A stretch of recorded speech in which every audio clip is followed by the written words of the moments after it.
వేళ. ఎందుకంటే మా అబ్బాయి రాజకీయాల్లో వాడు విధయ్యాడు. వాడు పడ్డ కష్టానికి భగవంతుడు అబ్బాయితో మంచి ఫలితం ఇచ్చాడు. అందుకు చాలా సంతోషంగా ఉందమ్మా. ఈ రోజు నుంచి గాజు గ్లాసులో టీ తాగుతాను.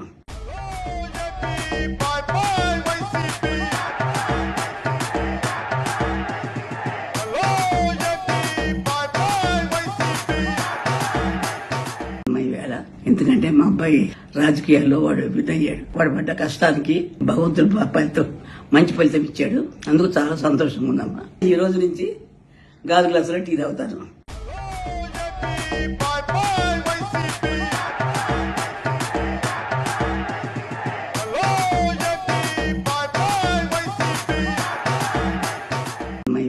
ఎందుకంటే మా అబ్బాయి రాజకీయాల్లో వాడు విధయ్యాడు. వాడు పడ్డ కష్టానికి భగవంతుడు అబ్బాయితో మంచి ఫలితం ఇచ్చాడు. అందుకు చాలా సంతోషంగా ఉందమ్మా. ఈ రోజు నుంచి గాజు గ్లాసులో టీ తాగుతాను.